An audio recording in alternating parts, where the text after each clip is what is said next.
വാഹനം കയറാൻ പടച്ചതല്ലല്ലോ എന്ന് ആ പശു സംസാരിച്ചുവെന്ന് പുണ്യ നബി സല്ലല്ലാഹു അലൈഹി വസല്ലം. അപ്പൊ സദസ്സിലുണ്ടായിരുന്ന ചില ആളുകൾ അതതകല്ലമു ബഖറ, പശു സംസാരിക്കുകയോ എന്ന് ചോദിച്ചു. അവർക്കത് വിശ്വസിക്കാൻ പ്രയാസമായി. അന്നേരം നബി തങ്ങൾ പറഞ്ഞൊരു വാക്കുണ്ട്, ആമൻതു ബിഹി അന വ അബൂബക്കറിൻ വ ഉമർ, ഞാനും അബൂബക്കറും ഉമറും അത് വിശ്വസിച്ചു, നിങ്ങൾക്ക് വേണമെങ്കിൽ വിശ്വസിക്കാം. സല്ലല്ലാഹു അലൈഹി വസല്ലം.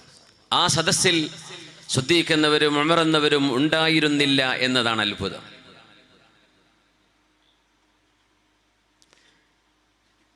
എന്നാൽ എൻ്റെ ഉമർ എന്നവർ അത് കേട്ടിരുന്നുവെങ്കിൽ സർവാത്മന സ്വീകരിക്കും എന്നെനിക്കറിയാം. എൻ്റെ ഉമറിന് അത് വിശ്വസിക്കാൻ പ്രയാസമില്ല. ഇസ്രാ മിഅ്റാജ് യാത്ര കഴിഞ്ഞ് വന്നപ്പോൾ സിദ്ദീഖ് റളിയല്ലാഹു അൻഹുവിനോടാണ് അന്നത്തെ യുക്തിവാദികൾ ഒന്ന് ചോദിച്ചത്, സിദ്ദീഖ്, ഞങ്ങൾ നിന്നോട് പറഞ്ഞിരുന്നില്ലേ നിന്റെ കൂട്ടുകാരന് ഭ്രാന്താണ് എന്ന്? എന്നിട്ട് എന്തു പറ്റിയെന്ന് ചോദിച്ചു. ഇന്നലെ രാത്രി മക്കയിൽ നിന്ന് ജെറൂസലേമിലേക്ക് പോയത്രേ. അവിടെ നിന്ന് 7 ആകാശങ്ങളും കടന്ന് സിദ്റത്തുൽ മുൻതഹായും കടന്ന് ബഹ്റുൻ നൂറും കടന്ന് അള്ളാഹുവിൻ്റെ സാന്നിധ്യം അറിഞ്ഞ് അവിടെ നിന്ന് തിരിച്ചു വന്നത്രേ.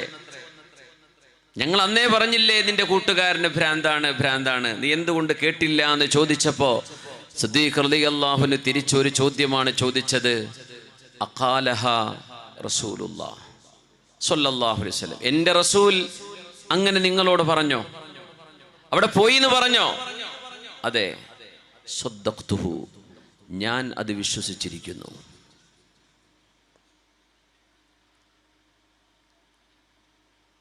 ഒരു മുസ്ലിമിൻ്റെ ഈമാൻ ഭൗതികതയിൽ കെട്ടിയിടാൻ കഴിയുന്നതല്ല. ഇപ്പോൾ റീസെൻ്റ്ലി അങ്ങനെ ഒരു ചർച്ച നടക്കുന്നുണ്ട്. ഉദവി പറഞ്ഞ കഥ എന്ന് പറഞ്ഞിട്ട്. കഥ ഇനി വേറെയും പറയാനുണ്ട്, വേറെയും പറഞ്ഞതുണ്ട്. ഒരു മുസ്ലിമായ മനുഷ്യന് ആത്മീയമായ ലോകങ്ങളിലെ സംഭവങ്ങൾ വിശ്വസിക്കുന്നതിന് ഒരു പ്രയാസമില്ല. അതതകല്ലമു ബഖറ, പശു സംസാരിക്കുമോ എന്ന് ചോദിച്ച ആളുകളോടാ തങ്ങൾ നിങ്ങൾക്ക് വേണമെങ്കിൽ എടുക്കാം, ഇല്ലെങ്കിൽ വിട്ടുകളാ, ഞാനും എൻ്റെ അബൂബക്കറും ഉമറും അത് വിശ്വസിച്ചിരിക്കുന്നു. ഇതൊക്കെ ഒരു പാഠമാണ്. പുണ്യനബിയുടെ നാവിൽ നിന്ന് കേൾക്കുമ്പോഴേ, മഹത്തുക്കളുടെ മഹാത്മാക്കളുടെ ജീവിതങ്ങൾ വായിച്ചെടുക്കുമ്പോഴേ, അള്ളാഹുവിൻ്റെ ഔലിയാക്കന്മാരെ കുറിച്ച് അറിയുമ്പോഴേ, അവരുടെ ലോകത്ത് നടക്കുന്ന സംഭവ വികാസങ്ങൾ പറയുന്നതിൽ ഒരു മുസ്ലിമിന് ഒരു മടിയും കാണിക്കേണ്ട കാര്യമില്ല എന്ന് മാത്രമല്ല, യുക്തി തലച്ചോറ് എവിടെയെങ്കിലും കൊണ്ടുപോയി പണയം വെച്ചവർ അത് സ്വീകരിക്കേണ്ട. പക്ഷേ ഒരു മുസ്ലിം അത് സ്വീകരിച്ചിരിക്കും. അവർക്കത് വിശ്വസിക്കാൻ പ്രയാസമില്ല. അത്രയേ അതിനുള്ളൂ. ഈജിപ്ത്, നൈൽ നദി, ഒരു അത്ഭുതകരമായ സംഭവം അവിടെ ഈജിപ്തിൽ നടക്കുന്ന കാലം. അംർ ഇബ്നുൽ ആസ് റളിയല്ലാഹു അൻഹുവാണ് ഈജിപ്തിൻ്റെ അന്നത്തെ ഗവർണർ. മഹാനായ അംർ ഇബ്നുൽ ആസ് റളിയല്ലാഹു അൻഹുവിൻ്റെ കാലം. അന്നത്തെ ആളുകൾ മഹാനവരുടെ മുമ്പിലേക്ക് വന്നിട്ട് പറഞ്ഞു, അയ്യുഹൽ അമീർ, ഞങ്ങളുടെ അമീറായ അംർ ഇബ്നുൽ ആസ് തങ്ങളെ, അവിടുത്തെ മതമില്ലാത്ത ആളുകൾ ആചരിച്ചു വരുന്ന ഒരു മാസമുണ്ട്, ബുഅ്ന. ആ ബുഅ്ന മാസത്തിലെ 12 ദിവസം കഴിഞ്ഞാൽ നൈൽ നദിയിലെ വെള്ളം സുലഭമായി ഒഴുകാൻ വേണ്ടി അവർ ചെയ്തിരുന്ന ഒരു പണിയുണ്ടായിരുന്നു. കന്യകയായ ഒരു പെൺകുട്ടിയെ അവരുടെ മാതാപിതാക്കളെ വേണ്ടുവോളം സമ്പത്തും സ്വർണവും കൊടുത്ത് സമാധാനിപ്പിച്ച് ആ പെൺകുട്ടിക്ക് നല്ല വസ്ത്രവും ആഭരണങ്ങളും അണിയിച്ചു കൊണ്ടുവന്ന് നിറഞ്ഞൊഴുകുന്ന നദിയിൽ, നൈൽ നദിയിൽ ആ പെൺകുട്ടിയെ ജീവനോടെ എറിയുന്ന ഒരു ദുരാചാരം, ഒരു സൂപ്പർസ്റ്റിഷൻ, അന്ധവിശ്വാസം അന്ന് നടക്കുന്നുണ്ടായിരുന്നു. ആ പെൺകുട്ടിയെ ബലി കൊടുത്താലേ ഈജിപ്തിലെ വെള്ളം, നൈൽ നദിയിലെ വെള്ളം സുലഭമായി ഒഴുകുകയുള്ളൂ എന്നാണ് അവരുടെ വിശ്വാസം. അല്ലെങ്കിൽ അത് ഡ്രൈ ആയി പോകും. അംർ ഇബ്നുൽ ആസ് റളിയല്ലാഹു അൻഹു പറഞ്ഞു, ഇന്നൽ ഇസ്ലാമ യഹ്ദിമു മാ കാന ഖബ്ല. ഇസ്ലാം സർവ്വ ദുരാചാരങ്ങളെയും ബേസ്ലെസ് ബിലീഫ് ആൻഡ് പ്രാക്ടീസസ് എല്ലാറ്റിനെയും ഇസ്ലാം തുടച്ചു നീക്കുകയാണ്. അതുകൊണ്ട് നിങ്ങൾ നിരപരാധിയായ ഒരു പെൺകുട്ടിയെ ബലി കൊടുക്കരുത്, ഇത് നിങ്ങൾ ചെയ്യരുത്. അപ്പൊ ഞങ്ങളുടെ നൈൽ നദിയോ ഇത്രയും കാലം ബൂന മാസത്തിൽ ഞങ്ങൾ ചെയ്തിരുന്ന ഈ ഒരു പ്രാക്ടീസ് ഞങ്ങൾ നിർത്തണമെന്നാണോ പറയുന്നത്? അദ്ദേഹം പറഞ്ഞു നിർത്തണം. 3 മാസം അവർ നിർത്തിവെച്ചു. നൈൽ നദിയിലെ വെള്ളം കുറയാൻ തുടങ്ങി. നൈൽ നദിയിലെ വെള്ളം വറ്റി വരളാൻ പോവുകയാണ്. പല ആളുകളും അവിടെ നിന്ന് നൈൽ നിശ്ചലമായാൽ ഈജിപ്ത് നിശ്ചലമാണ്. അന്ന് നൈലിനെ ആശ്രയിച്ചുകൊണ്ടാണ് അവർ ജീവിക്കുന്നത്, നമുക്കറിയാം. അവർ നാടുവിടാൻ പോവാൻ. പല ആളുകളും രാജ്യം വിടാൻ തയ്യാറായി ഫലസ്തീനിലേക്ക്, ആഫ്രിക്കയുടെ മറ്റു ഭാഗങ്ങളിലേക്ക്. കാരണം നൈലിൽ വെള്ളമില്ല. അവർ പറഞ്ഞു, ഞങ്ങൾ പറഞ്ഞില്ലേ ആ ബലി നടത്തിയാലേ ഇത് ശരിയാവൂ എന്ന്. അംർ ഇബ്നുൽ ആസ് റളിയല്ലാഹു അൻഹു അന്നത്തെ അമീറായിരുന്ന ഖലീഫയായിരുന്ന ഉമർ ഇബ്നുൽ ഖത്താബ് റളിയല്ലാഹു അൻഹുവിന് കത്തെഴുതുകയാണ്. അമീറുൽ മുഅ്മിനീൻ, ഇങ്ങനെ ഒരു പ്രശ്നം ഇവിടെയുണ്ട്. നിരപരാധിയായ ഒരു പെൺകുട്ടിയുടെ ജീവൻ ഹോമം കൊടുത്താൽ മാത്രമേ ഇവിടെ നൈൽ നദി ഒഴുകുകയുള്ളൂ എന്ന് പറഞ്ഞ് അവരുടെ വിശുദ്ധ മാസമെന്ന് അവർ വിചാരിക്കുന്ന ബുന മാസത്തിന്റെ 12-ാം തീയതി ഒരു രാത്രിയിൽ നിരപരാധിയായ ഒരു പെൺകുട്ടിയെ ബലി കൊടുക്കുന്ന ഈ ദുരാചാരം ചെയ്യരുത് എന്ന് ഞാൻ അവരോട് പറഞ്ഞിട്ടുണ്ട് അമീറുൽ മുഅ്മിനീൻ. പക്ഷേ ഞങ്ങൾക്കിവിടെ വെള്ളമില്ലാത്ത അവസ്ഥയിലേക്ക് പോവാൻ, നൈൽ നദി വറ്റിക്കൊണ്ടിരിക്കുകയാണ്, ഞങ്ങൾക്ക് പരിഹാരം വേണം. മദീനയിലിരിക്കുന്ന അള്ളാഹുവിന്റെ റസൂലിന്റെ സ്വഹാബിമാരിൽ ഏത് 2 പേരുടെ തോളിൽ കൈവച്ചുകൊണ്ടാണോ അള്ളാഹുവിന്റെ റസൂൽ പറഞ്ഞത്, ഹകദാ നദ്ഖുലു, ഞങ്ങൾ ഇങ്ങനെയാണ് സ്വർഗത്തിലേക്ക് പോകുന്നത് എന്ന് നിബിതങ്ങൾ തോളിൽ കൈവച്ചുകൊണ്ട് പറഞ്ഞ സിദ്ദീഖ് റളിയല്ലാഹു അൻഹു, ഉമർ ഇബ്നുൽ ഖത്താബ് തങ്ങൾ. ഉമർ എന്നവർ ജീവിച്ചിരിക്കുന്ന കാലമാണത്. ഉഹദിന്റെ മലമുകളിൽ അള്ളാഹുവിന്റെ ഹബീബും സുഹാബിമാരിൽ സിദ്ദീഖ് എന്നവരും ഉമർ എന്നവരും ഉസ്മാൻ എന്നവരും നടന്നു പോകുമ്പോഴാണ് ഫർജിഫത്ത്, ഉഹദ് മലക്കൊരു കിടിലം കൊണ്ടത്. ഒന്ന് കുലുങ്ങി. ഭൂകമ്പമാണോ എന്നവർ പേടിച്ചു. അള്ളാഹുവിന്റെ ഹബീബ് അവിടുത്തെ പരിശുദ്ധമായ കാലുകൊണ്ട് ഉഹദിന്റെ മലയിൽ ചവിട്ടിയിട്ട് പറഞ്ഞു, ഉസ്ബുത് യാ ഉഹദ്, ഉഹദേ ശാന്തമായി നിൽക്കണേ, ഫഇന്നമാ അലൈക സുദ്ദീഖുൻ വശഹീദാൻ, നിന്റെ ഇന്നമാ അലൈക നബിയുൻ വസുദ്ദീഖുൻ വശഹീദാൻ. ഉഹദേ നിന്റെ മേലെ നടക്കുന്നത് ഒന്ന് നബിയാണ്, മറ്റൊന്ന് 2 ഷഹീദുമാരാണെന്ന് നബി തങ്ങൾ പറഞ്ഞ മഹാനായ ഉമർ ഇബ്നുൽ ഖത്താബ് റളിയല്ലാഹു അൻഹു, ഉസ്മാൻ റളിയല്ലാഹു അൻഹു, 2 പേര് ശുഹദാക്കളാണ്. സിദ്ദീഖുൻ, മറ്റൊന്ന് സിദ്ദീഖാണ്. എത്ര തവണയാണ് ഉമർ എന്നവരെ സിദ്ദീഖ് എന്നവരെയൊക്കെ നബി തങ്ങൾ ഉയർത്തി പുകഴ്ത്തി പറഞ്ഞത്. അബൂ മൂസൽ അശ്അരി റളിയല്ലാഹു അൻഹു, കുൻതു ബവ്വാബൻ ലിറസൂലില്ലാഹ്, ഞാൻ അള്ളാഹുവിന്റെ റസൂലിന് വേണ്ടി മദീന തോട്ടത്തിലെ ഒരു ഗേറ്റ് കീപ്പറായിട്ട് ജോലി ചെയ്തൊരു സമയമുണ്ട്. ഒരു ദിവസം മദീനയിലെ ആ തോട്ടത്തിൽ ഒഴുകുന്ന ഒരു ചെറിയ അരുവിയിൽ, അല്ലെങ്കിൽ ചെറിയൊരു കിണർ, ആ കിണറ്റിലേക്ക് കാല് താഴ്ത്തിയിട്ടിട്ട് അള്ളാഹുവിന്റെ റസൂൽ ഇങ്ങനെ ഇരിക്കുമ്പോൾ പറഞ്ഞു, ഗേറ്റ് അടച്ചു കളഞ്ഞേക്കണം, ആര് വന്നാലും എന്നോട് സമ്മതം ചോദിക്കണം, എന്നിട്ട് തുറന്നു കൊടുക്കാം. ആദ്യമായി വാതിൽക്കൽ മുട്ടുന്നു ഹബീബിന്റെ ആത്മസുഹൃത്ത് മഹാനായ അബൂബക്കർ സിദ്ദീഖ് റളിയല്ലാഹു അൻഹു. അബൂ മൂസൽ അശ്അരി പറഞ്ഞു, നബിയേ, സിദ്ദീഖ് എന്നവർ വന്നിട്ടുണ്ട്, തുറക്കണോ വാതിൽ? ഇഫ്തഹ് ലഹ്, തുറന്നു കൊടുത്തോക്കൂ, തുറന്നു കൊടുത്തേക്കൂ. വബശ്ശിറുഹു ബിൽ ജന്ന, സ്വർഗ്ഗമുണ്ട് എന്ന് സന്തോഷം അറിയിച്ചു കൊടുത്തേക്കണേ. രണ്ടാമത് വരുന്നു ആര്? നമ്മുടെ കഥാപുരുഷനായ അമീറുൽ മുഅ്മിനീൻ ഉമർ ഇബ്നുൽ ഖത്താബ് റളിയല്ലാഹു അൻഹു. അന്ന് അമീറുൽ മുഅ്മിനീനായില്ല, ഹബീബിന്റെ സ്വഹാബിയാണ്. നബിയെ, ഉമർ എന്നവർ വന്നിട്ടുണ്ട്, തുറക്കണോ? ഇഫ്തഹ് ലഹു, തുറന്നു കൊടുത്തേക്കൂ. വബശ്ശിറുഹു ബിൽ ജന്ന, സ്വർഗ്ഗമുണ്ട് എന്ന് സന്തോഷം അറിയിച്ചു കൊടുക്കണേ ഉമർ എന്നവർക്ക്. ഫദഖല ഉമറു, ഉമർ എന്നവരും കയറി വരുന്നു. പിന്നെ മൂന്നാമത് ഒരാളുടെ ചരിത്രമാണ് അബൂ മൂസൽ അശ്അരി തങ്ങൾ പറഞ്ഞത്. വന്നത് ഉസ്മാൻ റളിയല്ലാഹു അൻഹു ആയിരുന്നു. ബശ്ശിറുഹു ബിൽ ജന്ന, അവർക്ക് നിങ്ങൾ സ്വർഗമുണ്ട് എന്ന് പറയണം. ഫീ ബൽവൻ തുസീബുഹു, ഒരു കടുത്ത പരീക്ഷണത്തിലൂടെ അവർക്ക് കടന്നു പോകേണ്ടി വരും. ഉസ്മാൻ റളിയല്ലാഹു അൻഹു ദാരുണമായി കൊല ചെയ്യപ്പെടുകയാണുണ്ടായത്. ആ സംഭവത്തിലേക്കുള്ള സൂചനയായിരുന്നത്. ഏതായിരുന്നാലും അത്രമേൽ അല്ലാഹുവിൻ്റെ റസൂൽ നെഞ്ചോട് ചേർത്ത് വെച്ച ഹബീബിൻ്റെ മഹ്ബൂബായ സ്വഹാബികളിൽ ഒരാളാണ് ഉമർ ഇബ്നുൽ ഖത്താബ് റളിയല്ലാഹു അൻഹു. അമീറുൽ മുഅ്മിനീനെ, ഇതാണ് ഈജിപ്തിൻ്റെ കഥ. ഞങ്ങൾ എന്തു ചെയ്യണം എന്ന് പറഞ്ഞപ്പോൾ മഹാനായ ഉമർ റളിയല്ലാഹു അൻഹു തിരിച്ചൊരു മറുപടി കൊടുത്തു.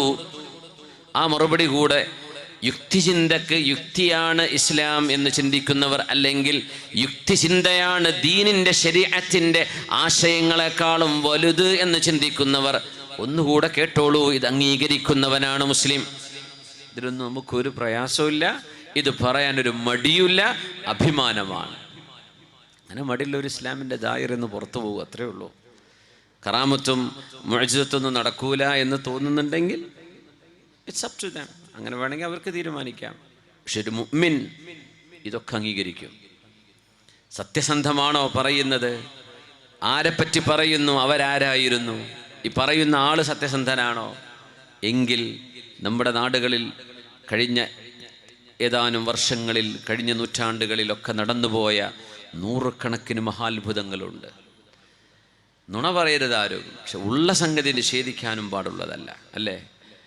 കറാമത്തുകളുള്ള സംഭവമല്ലേ? ഉമർ റളിയല്ലാഹു അൻഹുവിൻ്റെ കറാമത്താണിത്.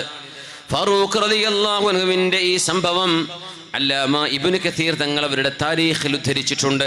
ഉമർ റളിയല്ലാഹു അൻഹു തിരിച്ചൊരു കത്തെഴുതുകയാണ്. എന്താണ് കത്ത്? ബിസ്മില്ലാഹിർ റഹ്മാനിർ റഹീം. ആ കത്തിൽ ഉമർ റളിയല്ലാഹു അൻഹുവിൻ്റെ മറുപടി ഇങ്ങനെയാണ്: ലഖദ് അസബ്ത ബില്ലദീ ഫഅൽത്. അംർ ഇബ്നുൽ ആസ്, നിങ്ങൾ ചെയ്തത് സത്യമാണ്. ആ കുഞ്ഞിനെ ബലി കൊടുക്കാൻ നിങ്ങൾ സമ്മതിച്ചില്ലല്ലോ, ആ ജീവൻ രക്ഷിച്ചില്ലേ? വെൽ ഡൺ, നിങ്ങൾ ചെയ്തത് നന്നായി. വൽ ഇസ്ലാമു യഹ്ദിമു മാ കാന ഖബ്ലഹു.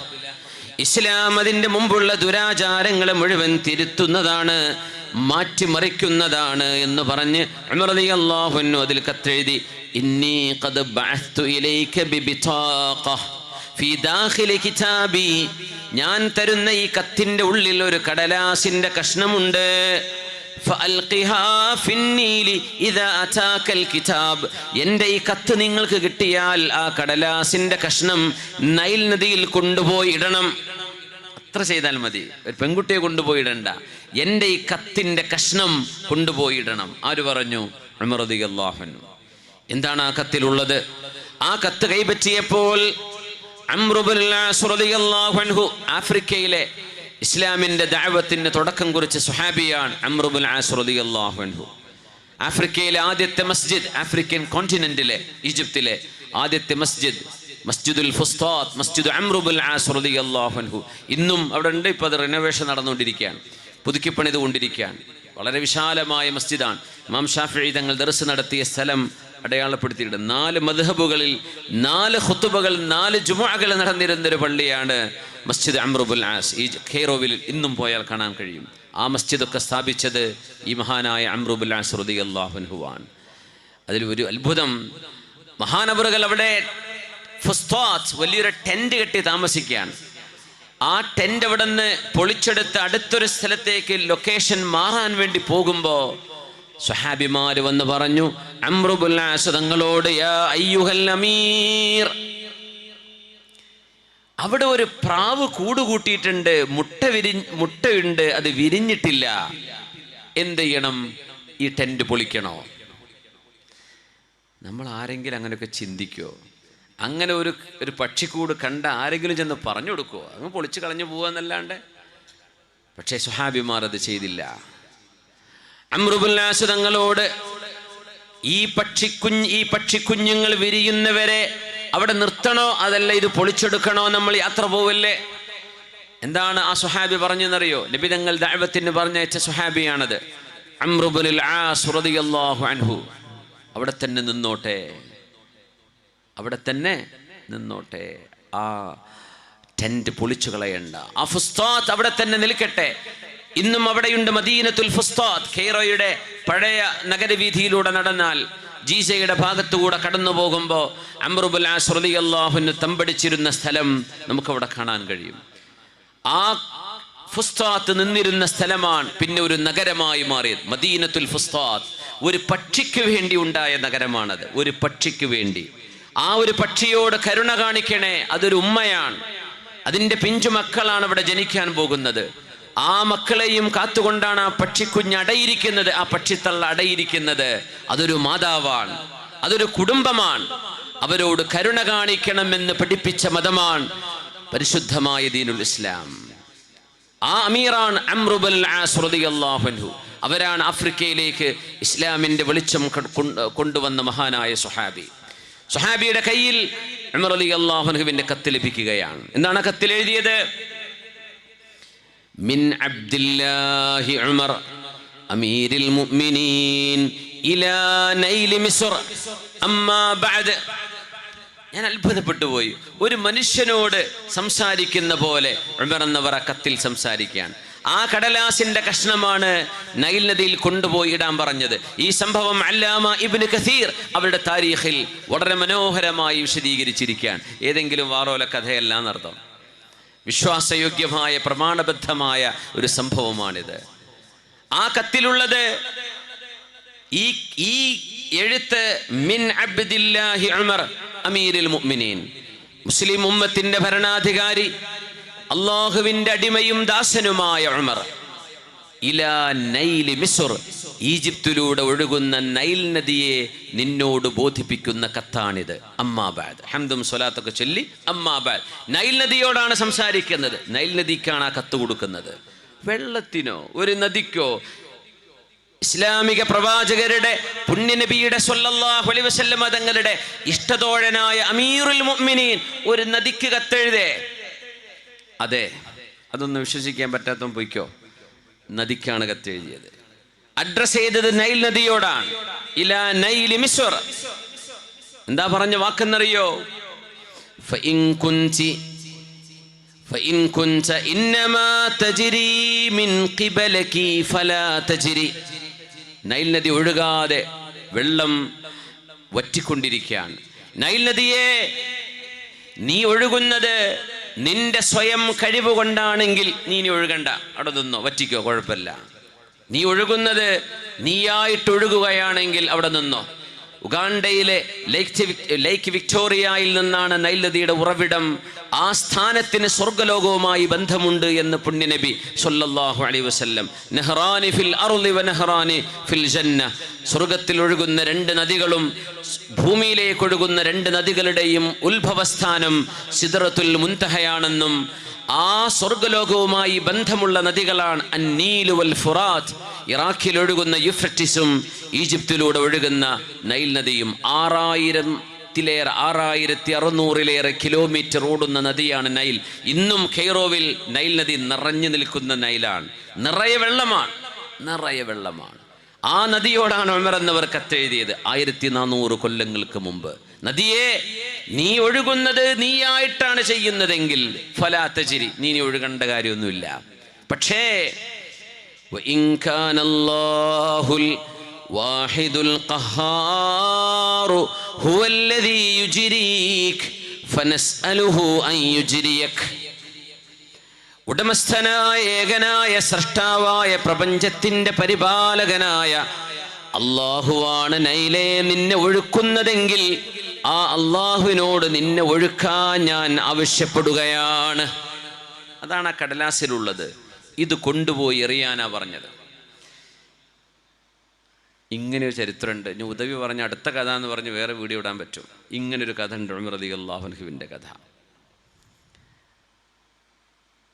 ആ കടലാസിന്റെ കഷ്ണം, തോൽക്കഷ്ണം നൈൽ നദിയിലേക്ക് വീണതിന്റെ ശേഷം അതും ഈജിപ്തുകാർ അവിടെ നിന്ന് നാടുവിടാൻ വേണ്ടി നിൽക്കുകയായിരുന്നു. നേരം വെളുക്കുമ്പോ 16 മുഴം വെള്ളം നൈൽ നദിയിൽ പൊങ്ങിയിരുന്നു എന്നാണ് ചരിത്രം. 16 മുഴം ഒരൊറ്റ രാത്രി കൊണ്ട് ഉമർ തങ്ങളുടെ കത്ത് വന്നതാണ്. അതിനുശേഷം നൈൽ നദി വറ്റിയിട്ടില്ല. നൈൽ നദിയെ ഓർക്കുമ്പോൾ ഫാറൂഖ് റളിയല്ലാഹു അൻഹുവിനെ ഓർമ്മ വരും. മദീനത്ത് നിന്ന് കൊടുത്തയച്ച കത്താണത്. ആ കത്ത് കൊണ്ടുപോയിട്ടത് ആഫ്രിക്കൻ വൻകരയിൽ കിടക്കുന്ന ഈജിപ്തിലെ നൈൽ നദിയിലാണ്. അത്ര വലിയ കറാമത്തുണ്ടായ മഹാനാണ് അമീറുൽ മുഅ്മിനീൻ ഉമർ ഇബ്നുൽ ഖത്താബ് റളിയല്ലാഹു അൻഹു. ആ മഹാനുഭാവന്റെ ജീവിതത്തിന്റെ വളരെ അർത്ഥപൂർണമായ ചില മനോഹര നിമിഷങ്ങളിലൂടെയാണ് നമ്മൾ ഇന്ന് ഈ പരിപാടിയിൽ നമ്മൾ ചർച്ച ചെയ്യുന്നത്.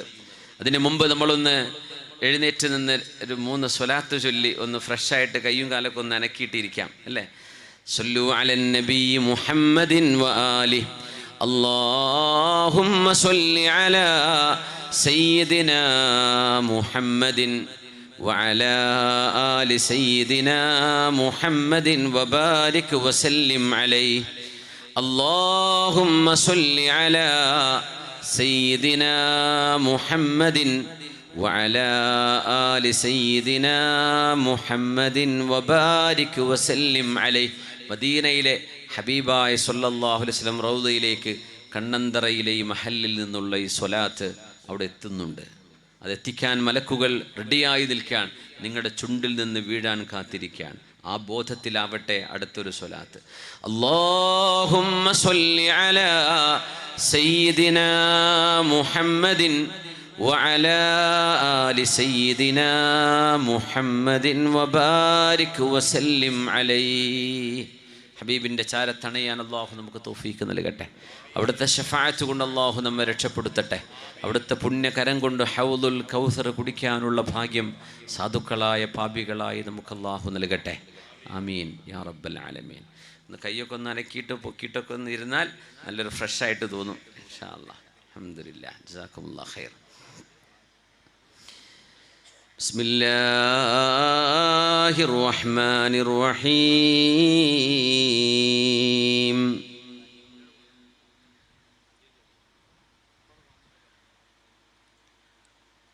لقد كان في قصصهم عبرة لأولي الألباب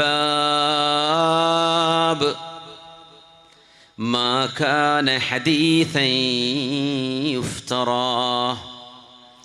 മുൻഗാമികളുടെ ചരിത്രത്തിൽ നിങ്ങൾക്ക് പാഠങ്ങളുണ്ട്. ലം യജ്അലൂ ഹമ്മഹും ഹശ്വൽ ബുതൂനി വലാ ലബ്സൽ ഹരീരി വലൽ ഇഗ്റാഖ ഫിന്നിഅമി. ജീവിതത്തിന്റെ ചില ലക്ഷ്യങ്ങളിലേക്കുള്ള യാത്രയായിരുന്നുവത്. മഹാനായ ഉമർ എന്നവരുടെ മുമ്പിലിരിക്കുന്ന പ്രഗത്ഭരായ സ്വഹാബിമാരോടാണ് മഹാനായ അമീറുൽ മുഅ്മിനീൻ ചോദിച്ചത്, തമന്നൗ, നിങ്ങളൊന്ന് ആഗ്രഹം പറയൂ, എന്താണ് നിങ്ങളുടെ ജീവിതത്തിന്റെ വലിയൊരു അഭിലാഷം? എന്താണ് നിങ്ങളുടെ ജീവിതത്തിലെ വലിയൊരു അഭിലാഷം? തമന്നൗ. നമ്മളോട് ചോദിച്ചാൽ ചില ഉത്തരങ്ങളൊക്കെ നമുക്കൊക്കെ ഉണ്ടാവില്ലേ? ജീവിതത്തിലെ വലിയ ആഗ്രഹം, ഒരാഗ്രഹമേ പറയാവൂ, അതിലെല്ലാം ഉൾക്കൊണ്ടിരിക്കണം, എല്ലാറ്റിനും മീതെ നിൽക്കാൻ പറ്റുന്ന ഒന്ന്. അങ്ങനെ ഉണ്ടല്ലോ. മഹാനായ സ്വഹാബി